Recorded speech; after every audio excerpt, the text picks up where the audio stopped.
Good afternoon, everyone, and welcome to the Taco Tuesday edition, a wonderful Taco Tuesday edition of the Rundown. My name is Mike Piwowarski. I will be your host today, but I do not do this program by myself. No, you do not, Michael. I am Craig DeLuz, coming at you from the left coast, behind the Iron Curtain, otherwise known as the Sierras, from the state better known as California. California. Craig, you know what we did yesterday, and we forgot to let the people know today, and I think we should let them know that we've adjusted our air times here during the week. So we, for those of you that sat around that extra 3 or 4 hours yesterday waiting for us, this was not a technical glitch. It was just a mental glitch for failing to let you know that. Yeah, exactly. So what we've done is we've changed our broadcast time. Normally we broadcast at 9 a.m. Pacific, noon Eastern. But after doing some demographics and doing some research and whatnot, we decided, since this is a live show, we decided we wanted to be there when we had the greatest likelihood of, y'all tuning in. So we've altered our time a bit. Now we're going to be on at noon Pacific, 3 p.m. Eastern. So let us know. Let us know if that works out for you. Let us know if you like it. Let us know if you prefer the earlier time, or hey, maybe you even prefer for us to be on a little bit later. Whatever it takes to get y'all to tune in or makes it easier for you, that is what we are here to do. Because we are here for you. That's what we're here for. Right. We really are. We really are. So, without Craig, how was your day? Without you, there's no us. Well, exactly right. And without, without sleeves, there'd be no Craig shirt. Oh, well, exactly. See, I'm embracing my inner Florida man right now. So I was like, look, I just got back from the gym and I decided I really am not going to bother. And you're wearing long enough sleeves for the both of us, Mike. I am. This is my oh my God, it's how hot outside. I'm going to put a long sleeve shirt on so I feel cooler. Shirt. Well, this is my sleeveless 5'11". I just got back from the gym shirt. So I'm kind of funky. Luckily, this is not smell-o-vision, but it's all good because we're having a good time. You got that? It's got that Larry the Cable Guy look to it with no sleeves. or as I say after a few bourbons, carry the label guy. There you go. Carry the. Hey, somebody carry the label guy in here. Yeah, that'll work. That'll work. How was your evening for you, sir? Everything go all right with you last night? Everything good? Oh man, dude, everything was phenomenal. It's one of those things where it's like we're doing a lot of honeydew stuff. I'm doing a lot of honeydew stuff right now. My mother and father-in-law moved back in with us, so we're just trying to make sure everything is all comfortable and hunky-dory for everybody. And I love my mother and father-in-law, but just getting everything together means extra work. Yeah, for me. Right. oh, exactly, for you. Yeah, exactly right. Yeah. Let's see. I spent the evening. Watching the home run derby yesterday. All right. Hats off to Pete Alonso, second time in a row, Mets home run derby champion. So there we go. Great on him. Let's see. And I'm counting the hours now. We got 4 hours and 45 minutes left until the first pitch for the All-Star game tonight. Well, I haven't even bothered to watch, but so how well attended was the home run derby? It was in Colorado, and it looked like it was pretty much a sellout. All right. Well, there you go. Yep. Well, there you go, Atlanta. Yeah. Thank what's her face. Thank your president right there. You're the president of Atlanta, Stacey Abrams. That's right. No, she's the president of Georgia. That's right. I'm sorry of Atlanta, of Georgia. Yeah, the president of Georgia. Let's not sell her short. Yeah. All of the money that was made by all of those vendors. Yeah. That should have been yours. You can thank Stacey Abrams. Should have been yours. I will say a nice touch by everybody there was all of the players, no matter what team they were from, no matter what their name was on the back of their jersey, were all wearing number 44 to honor Hank Aaron, who passed away in January, which would have been an incredible celebration in his hometown of Atlanta. Yep. But no, thank you, Stacey Abrams. So, and thank you, Rob Manfred, the trying to turn this into the Manfred League Baseball rather than Major League Baseball. Yeah, hack. All right. Well, he's enough a tool. there. Enough, he's a tool. Enough he's a tool. He's a tool. He's a garden tool. That's okay. He is a tool. He is a garden tool. Let's get on to the news today. The news. What do we got here? We got yesterday we cut the program a little little short on topics because we were running long. Didn't want to squeeze this one in, but want to talk to you about what's going on in Cuba. For those of you paying attention or not paying attention, help us along, or we want to help you along. And those that are paying attention, hop right in here. We have in Cuba, in the streets of Cuba, we have protests that have been going on for 4 or 5 days now, and it's been, free Cuba, Cuba Libre. They've been trying to get, the government to stop. And Craig, this is one of those where you're looking at it going, does it have the legs? Remember, we are post Fidel Castro now, and his brother Raul there has kind of stepped away from power. So nobody's even really sure who's in charge down there. It's spiraling. We know that socialism and communism don't work. You could just take one look down there and see that they're driving around the streets in 70-year-old technology made with toaster parts to keep them running. No exaggeration whatsoever. They're trying to grasp their stake in the world. The youth is down there. So, it's bad enough that they're 90 miles off the coast of Florida, so they get to watch all the TV shows and hear all the propaganda. Well, listen, for how many years did we have under Obama? We tried to work with them, and we gave things to them, and it didn't work.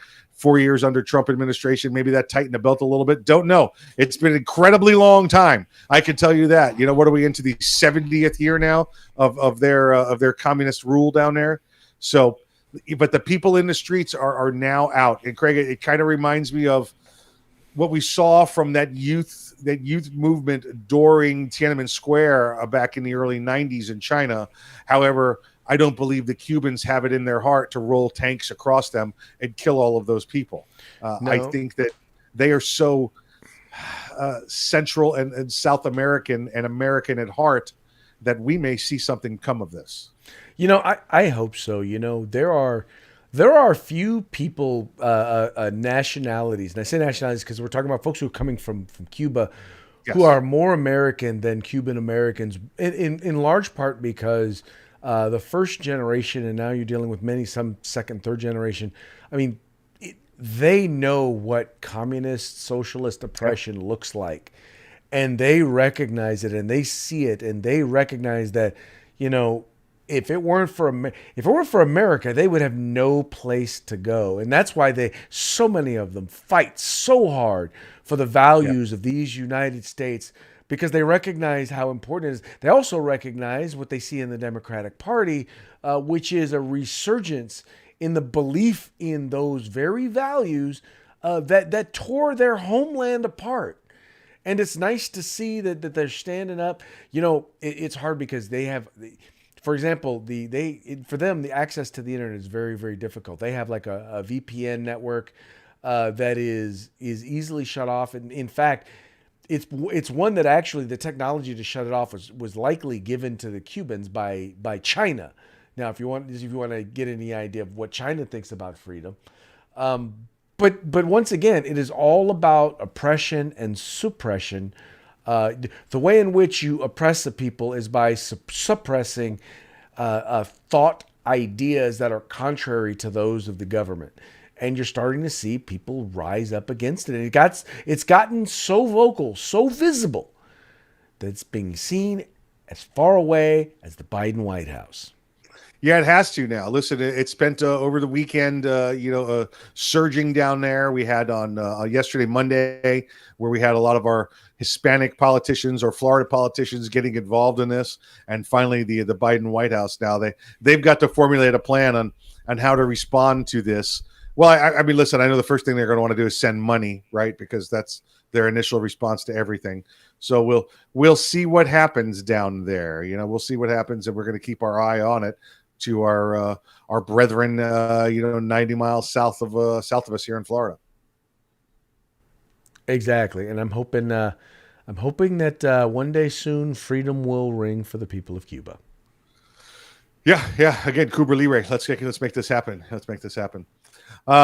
Speaking of freedom, let's talk about Afghanistan, huh? What a great free place to be now. We finally had the pullout of U.S. forces there last week. It came out of the major U.S. major air base in Bagram in just north of Kabul, about an hour north of Kabul, there in Afghanistan. Sprawling air base, Craig, huge. I've been there many, many times. It's a monster in size and in infrastructure. And I guess we packed up as much as we could and got to a secret date on the calendar. And when we got to that secret date on the calendar, we just left. I mean, there's everything left there from vehicles to personal guitars and amusement equipment, weight rooms. Everything just is there. And I guess we left in such a haste we forgot to tell the Afghan commander that we were leaving. So many of the locals and perhaps some ne'er-do-wells also came and occupied parts of the base while we were gone. Well, this week, the four-star general there that was in charge of Afghanistan, General Scott Miller, I think his name was Miller, and he left and he came back to the States. He relinquished that command to Central Command over in Tampa, Florida, and MacDill Air Force Base, and now it's there. And Craig, I selected this topic today because I wanted to get your opinion on this whole pull out of Afghanistan. The facts that I can tell you right now is, at this point, over more than half the country is back under Taliban control, and they are just continuing to roll from province to province, taking back over what was theirs pre 9/11. I got to tell you, there aren't a whole lot of public policy or in particular, or even foreign policy positions that I had where I disagreed with President Trump and I definitely disagree with Biden on a lot of stuff, but they both agreed on the idea of pulling out of Afghanistan. And I will tell you, I kind of subscribe to, as Colin Powell said back in the day, you break it, you buy it, you own it, right? Yep. We broke Afghanistan. And the thing is, and here's the thing. It's not even about, nation building. It's not even about being the world police. It's about this. That was a home base for terrorism throughout the world, right? If we are not fighting terrorists in Afghanistan, and we will forever be, they're not going to go away. We're never going to fully control or rule Afghanistan. The good guys I don't know if the good guys will ever be able to fully control it. But as long as we're fighting them there, then we're not fighting them here. And I will just tell you that I happen to believe that as we fully pull out, and that becomes once again a hotbed for terrorism to be funded by all of our enemies, we'll start to see a lot more terrorist attacks. We'll start to see a lot more terrorism start to take place amongst our allies and maybe even here in the United States. Yeah, Craig. Listen, it's the domino theory, right? Do we want to wait till the dominoes get here and start falling, or we want to start stopping the fall of the dominoes over there? This is I don't know. I'm kind of mixed on this. I spent over a year in that shithole, and it's we worked. Our policies were to appease other nations so we could all share the burden. And I'll tell you that Afghanistan is not a country as much as it is a region. It is made up of tribes. There is Afghan government, which is largely in the cities, outside of the cities. The couple of major, Kandahar, Kabul, Bagram, Herat, Mez, those kind of places. It's largely tribal. I mean, no national borders, no national identity. Craig, I walked from Afghanistan into Iran. There's no border at all. It's just there it is. Same as on the other side in Pakistan. I'm just surprised you walked anywhere. Oh, listen, baby, I'm a humping fool. I could walk like you wouldn't believe with a rucksack and a machine gun. I do believe that. I jest, but I do believe that. It's the kind of place where, now that we're gone, and I said this 15 years ago, as soon as we leave and stop writing checks, the first guy with a board with a nail in it's going to be in charge in that country, and that's what you've got going on. Yeah. They're swinging it, taking it over, doing what they want all over again. And this is why I brought this up. My question to you, Craig, is should we be out of there? Listen, and I know President Trump said we were pulling out, but we never planned on leaving zero forces there. I could tell you right now, it's 55, 76 years after the end of World War II. Right. We still have troops in Japan. We still have troops in Germany. And those nations are there and strong because we rebuilt them. Right. We gave them their forms of government. We Right. handed it off to them and then stayed there with our own military bases just to keep an eye on them. Right, right. No, I don't believe. I don't believe that we should be pulling out. Once again, I believe they need to be responsible for their own government, but I think Yes. we need to be there. There's a reason why, and everyone can disagree out there with me. All of you people who are isolationists, fine. But once again, I believe that there's an important part in being when you're the big guy on the block. There's a certain responsibility that you have, and if nothing else, there's a self-interest to make sure that that people aren't gathering together to do evil against you. Yeah, exactly. And this is where that evil seems to congregate when they want to plan it and go live in a cave and get ready to attack you. So, and they're doing that again freely. They have been for the past couple of years. So, all the best to everybody I've met and saw in Afghanistan. But listen, I think this will take 2 months before the whole country falls, Craig. Vietnam, we had this same kind of policy. It took 2 years for the North to come down and take over the South. I think Kabul, will be the last to fall, and that might take 2 or 3 months from today. But Oh it's going to yeah, happen dude! soon. I'm telling you, man. Look, our troops are getting out of there as fast as Democrats are fleeing Texas. Yeah. Right. Yeah, and how about we got possibly there in Texas? You got running for governor there, former retired Lieutenant Colonel Alan West. So that's going to be fun. So he'll take care of that state for him. All right, Craig, let's roll along here. Texas Dems fleeing that state. Now, the reason for this, Craig, is they have a vote coming up. They have a vote coming up on one of your favorite topics on election rights, new election laws.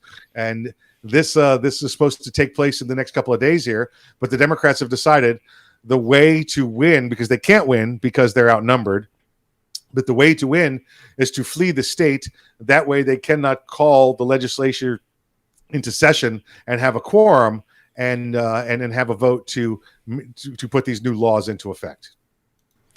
It is beyond if Republicans were doing this, man, they would lose their minds. First of all, any way you don't have where it requires a majority in order to have a quorum, I question that state legislature. But anyway, having said that, this is just bad. First of all, none of these laws are discriminatory. None of these laws suppress voters. We've already seen right now that both the Supreme Court and at least one other court uphold laws that are very similar to the ones that they're looking to pass here in the state of Texas. The big issue, quite frankly, with the whole voter rights thing is that several southern states like Texas, like Georgia, had a history 60 years ago of suppressing black votes. Okay, that was 60 years ago, which, my math may be a little off, but equates to about 2 generations ago. They were guilty of suppressing votes. Well, guess what? It's 2 generations have passed now. They should not still be subject to having to get their voter laws approved by Washington, D.C.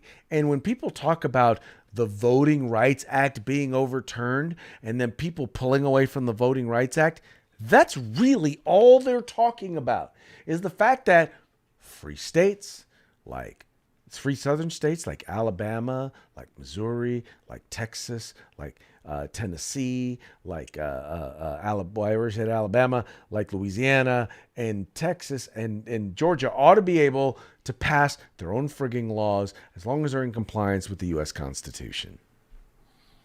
And that's what we're seeing. The last time this happened, they had some gun laws they were about to pass. The governor Abbott said, listen, if the Dems don't want to come, well, what we'll do is we'll suspend their pay and then suspend them from office for malfeasance. So, let them, because if they don't show up, I guess the governor gets to appoint new ones, so, you guys want to flee, go right ahead.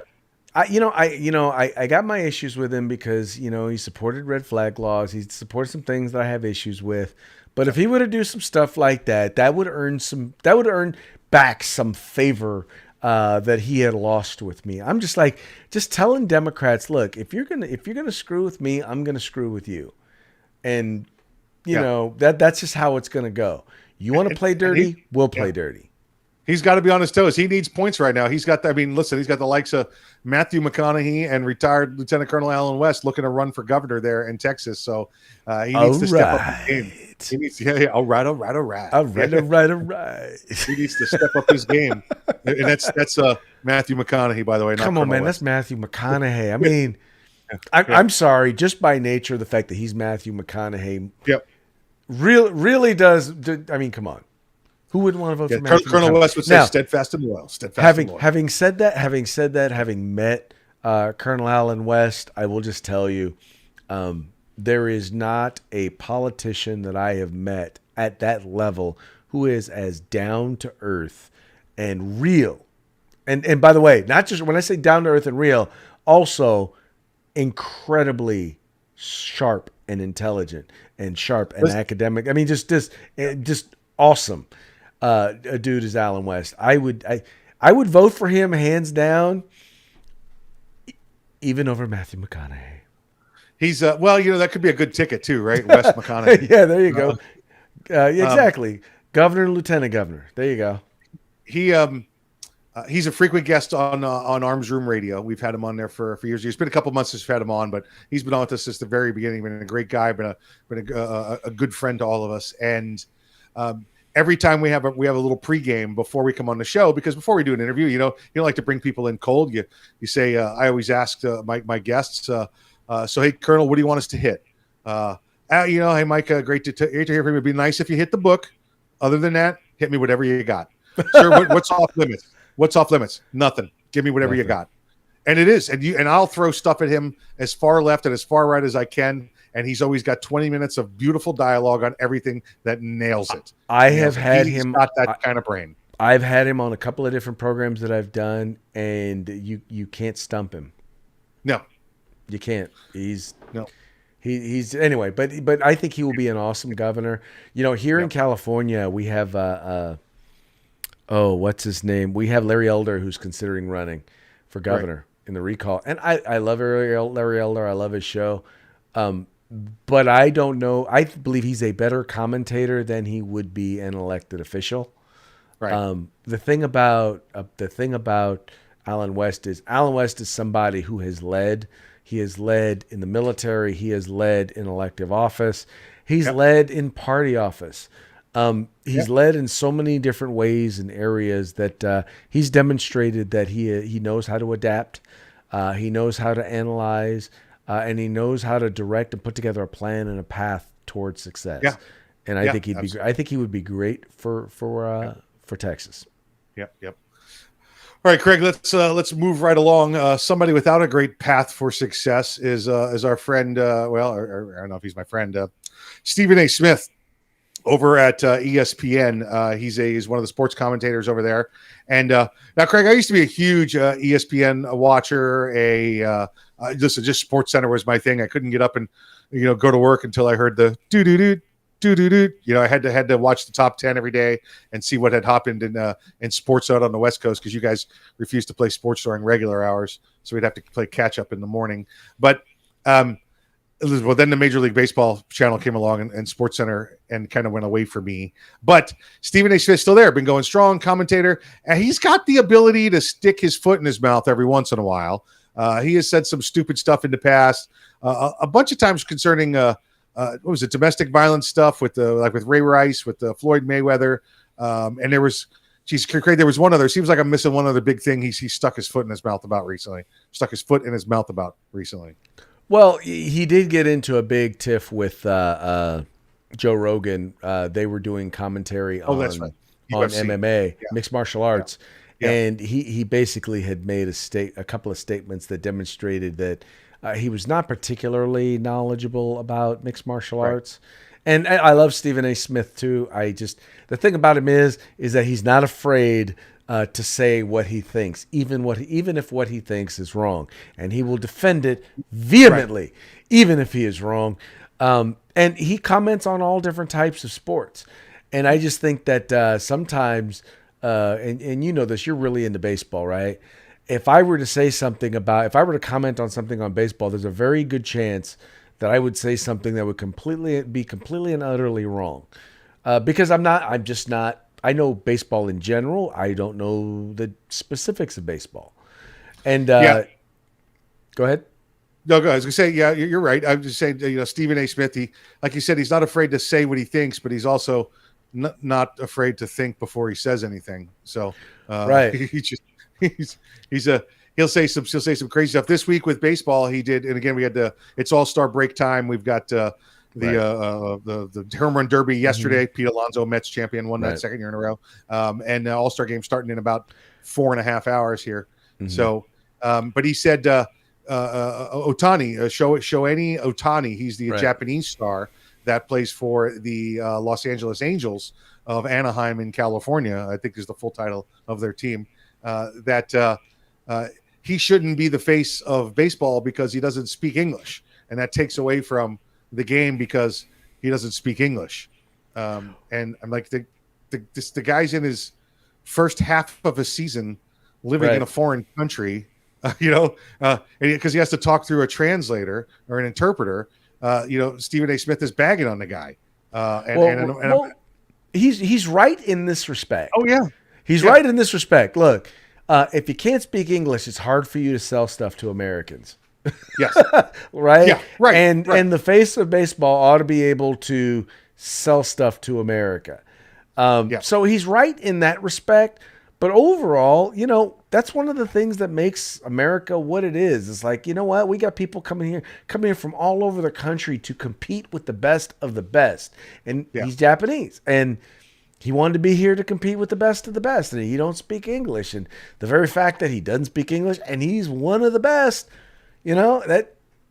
that's kind of, finger in the eye to look, America, get it together, America. Yeah, but my point being, listen, Stephen A. Smith has got a way of sticking his foot in his mouth. I don't think what he said was that bad. He said the Japanese player doesn't speak English. It would be beneficial to all of us if he spoke English. But let me tell you something. And Stephen A. Smith pointed out. He said Manuel Ginobili and Dirk Nowitzki, when they came over to play basketball, that they spoke English. Well, let me tell you something. L'italiano è facile. Deutsch ist einfach. Did you just use the F word? Did you just use the F word? It's actually einfach. Deutsch ist einfach. My pronunciation may not be so great, but that's it. So, wait a second. Hold on. Is Ginobili Italian or he's Spanish? He's Spanish. He's from Argentina. Crap, I thought he was Italian. So el español es fácil, okay? So I want Stephen to know that other languages, European languages and South American and Spanish languages, they're really not that hard for those to come over to America and to learn to speak. It's all from the basic same root language, all right. From Latin. However, Japanese, not so much. I spent time in Japan, all right? All I got from Japan is double arigato, Mr. Roboto. That's all I know. Okay. It's not easy to go from Japanese to English or the other way around. No, it's not. But in Europe and in the South America, they teach English as the second language. Right. In Japan, it's not Japanese they teach as the second language. It's Korean and Chinese.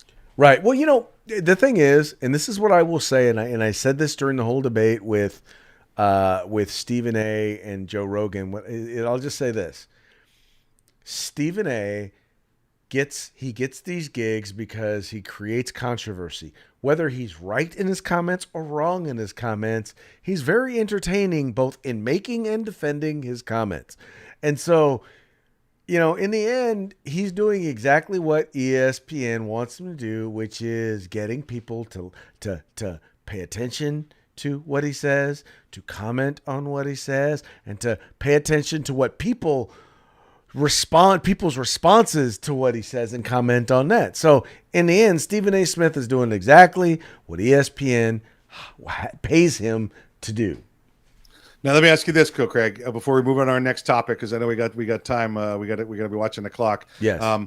He has made this. I guess we could call this culturally insensitive comment. We'd call it this time. We've had domestic violence comments he's made. We've had the UFC comments that he's made. If Stephen A. Smith is white, does he still have his job? No, he doesn't. Okay. So we're all agreed on that. All right. So All right. Well, let's move right along. His then proximity to whiteness is not that close. Universal Studios. This was in Universal Orlando. Not the one out there in California. This is Universal, and I don't know if we have the picture of this or not. There's a story where I just realized that I hadn't downloaded it, but I'm looking it up now.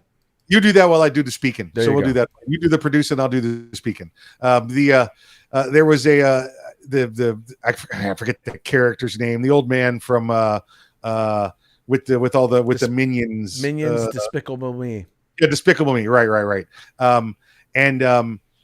He's a character there at Universal, and I guess some kids come over to get pictures with him. Well, evidently, sometime twice within the past 2 years, there may have been pictures with him and a biracial child. That's how the story reads: a biracial child, where the character made the white power symbol with his hand. And now, I guess one of these families, had this picture for a while before somebody pointed out to them that the character had made the alleged white power symbol, and now they feel so oppressed and hurt that they need $40,000 from maybe $30 or $40,000 from Universal to make the pain go away. Okay, Mikey, here we have the picture right here. All right, let's take a look at the picture. There it goes. There it is, right there.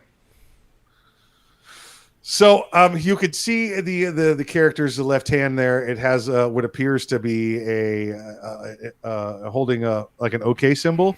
Right.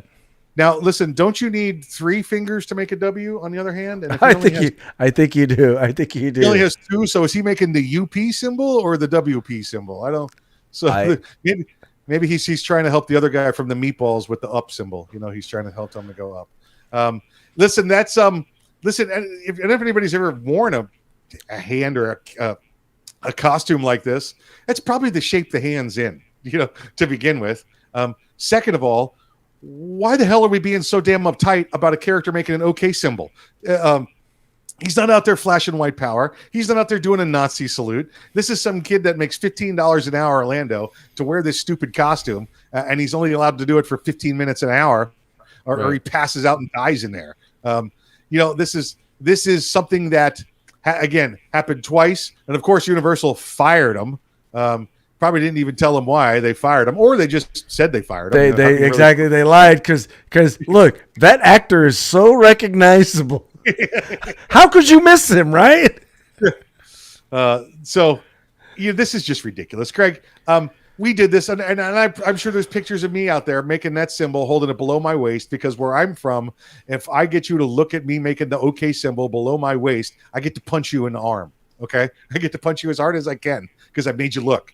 That's what it is, made you look. I didn't even know this was white power until this started coming up as some sort of white power conspiracy. Yeah, the white power conspiracy has infiltrated the character realm of Universal Studios. That's what's happened. Dude, I will tell you, because I've done so many, whether it's blog posts about this stuff, it is just literally the height of idiocy. Because, in the end, this is a symbol that, okay, so you have Bloods, the gangs, they use this as one of their symbol. Do they? It's also the OK symbol. Predominantly black fraternity that I am a member of, Kappa Alpha Psi. That is a symbol. That is a sign that we use. It is just there's the what do they call that game? The game you were talking about, right? Where if someone looks at it, then if someone looks at it, then they have to, they get punched in the arm. I mean, there are so many different aspects to this, and it's just, you get to a point where you're like, ultimately what it comes down to is people believe that's what it means, so then therefore that's what it means. And here's the thing, is that it doesn't really matter if people are stupid, because they are. And they're stupid. Oh, I'm sorry. Did I just do that? Did I just do that? Wait, you're doing the upside down white power. Oh my God. It's upside down white power. What was I thinking? I must be a secret white supremacist. I mean, that's the sort of idiocy that we deal with nowadays, dude. I'm beyond.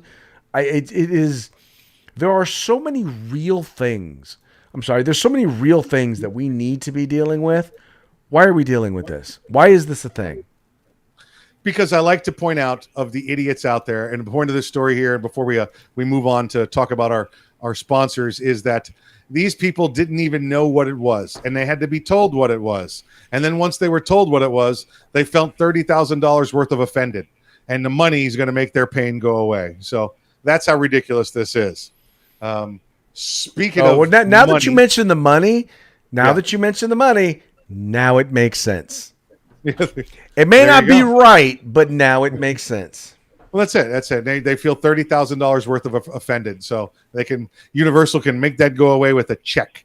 All right, let's talk about our sponsors, Gorilla Machining. Thank you very much to Gorilla Machining. Saw the guys today there at Gorilla Machining. Great bunch of people. They have a lower receiver kit, lower parts kit here from America's Rifle that they're going to be giving away on Feedback Friday. Along with that is a nice T-shirt and a nice bag here. It's much like this T-shirt back over here over my shoulder. You're going to get to see that. It's in there for you. I don't know the size. It's not written on the outside. I've been told I should not be opening the bags and looking at the T-shirt sizes, so I'm not going to do that. Mike's just going to make you lose weight. So if it's not your size, you're just going to have to lose weight to fit it. That's it. This one feels like an extra medium though. When I hold the bag, it feels like it's about an extra medium. So. You might want to. That's not how this works. That's not how any of this works. It's how it works. It's how it works here. It's the laws of the bourbon room. Okay, extra medium, really? It's an extra medium. It feels like an extra medium. It feels like an extra medium. All right, so Feedback Friday. Check us out. Feedback Friday. We'll be on live at 3 p.m. on Friday. Remember, we're 3 p.m. now. 3 p.m. on Friday with the feedback. We're live every day. We'll have the feedback portion going. There will be a quiz. So we're going to be asking people quiz questions, and I think whoever gets the quiz questions right will be the winner this week on Feedback Friday. Craig, let's move right along into our parting shot here so the folks can get on to the rest of their day. There we go, Mikey. All right, this is from the mayor of Chicago. Back a year ago, she said, under no circumstances will she allow Donald Trump's troops to come to Chicago and terrorize the residents. Remember, this was after a record number of shootings there in the city of Chicago. Well, when it happened again this past July 4th weekend, she reached out to reached out to President Biden and asked for help during the bloody July 4th weekend. Now, Craig, this is she's one of your favorites, Mayor Lori Lightfoot there. Look, Lori Lightfoot is a joke, is an absolute joke as a mayor and as a mayor, as an elected official. It is amazing. Why are you holding up fingers? You send her name once. Don't say it 3 times. Because if you say her name 3 times, Mike, Mike, look, you keep saying you say her name 3 times, she'll appear. No, you keep saying that. I'm tired of your Southern superstitions. All right, look, that does not happen. Okay, it will not happen. All right. Yep. Look, watch. Lori Lightfoot. No, don't do Lori it. Lightfoot. Don't. Oh my god. Oh my god. Okay. All right. Fine. I believe you. You can't do it. She's the rules of Beetlejuice. Okay, look at her. She's Michael Keaton never looked that bad. Just so you know. Oh my lord. How do we get rid of her? This is not good. Switch it back. This is not good. This is not good. The Spirit of Christ repels you. The Spirit of Christ repels you. Okay, she's gone. Okay. But But Mike, the whole point behind that is, and you make an excellent point. It's when Trump was president. I mean, if you looked at in cities where there were issues and where there were problems, when Donald Trump sent in troops, well, guess what? Those cities, all of a sudden, there was no more rioting, there was no more looting, there was no more problems in the streets. In cities where they didn't, like, I don't know, Seattle, Minneapolis, Portland, those cities right now look like bombed out third world countries, right? They are no longer the people, the government of those cities no longer control those streets. And once again, the only reason that they wouldn't do it was because they didn't want Donald Trump. They didn't want Donald Trump to get any credit for, for the troops coming in helping, and helping. And let's be clear, when we say Donald Trump and his troops, military troops did not go. Right. Agencies like FEMA went, the FBI went with their crime lab, the ATF went with their crime lab, and their individuals that could help track these things down. They brought additional assets, manpower, and funding that could help stop these problems, and that's what happened. Just to give old Mayor Lori Lightfoot, I only said it once. A little more you only credit said it once correctly. Yeah, true. What she's had there so far, July to date, and what is today, the 13th? So far in Chicago, July to date, shot and killed 46, shot and wounded 200, total shot 246, 50 total homicides in the city of Chicago just in the past 13 days in July. So thank you to her for her great policies. I got to ask, if Donald Trump were the mayor of Chicago, what do you think those numbers would be if he had been the mayor of Chicago all year? If Donald Trump had been the mayor of Chicago, well, there might have been 246 broken legs, but we had people paying attention to the rules. They would all be criminals. Yep. Absolutely. So they definitely all would have deserved it. Listen, he's a businessman, but he is a businessman from New York. Okay, you know what I'm saying? Exactly. Yeah. Forget about it. I'm not even doing that. I don't want my legs broken. All right, folks. Well, hey, that's going to be it for this edition of the Roundup. We appreciate you guys tuning in. Make sure you guys like, share, subscribe. Let us know what you think about the new time that we're doing the show. If you think a little later works better, a little earlier works better. But here's the thing, folks. Ultimately, we're following the numbers, and we're looking at who's watching and when they're watching. So if we can find a time that works better in order to get you guys to watch live, that's when we're going to do it. So let us know what your opinion, and then we'll take it from there. Did you say let it snow? Did you say let it snow? I did not say let it snow. I thought you said let it snow. Let it snow, let it snow, let it snow. In July. That'd be nice, right? Yeah, in July. Only snows in July in Miami. All right. So like, share, subscribe, and we will see you tomorrow on Hump Day. Hump Day.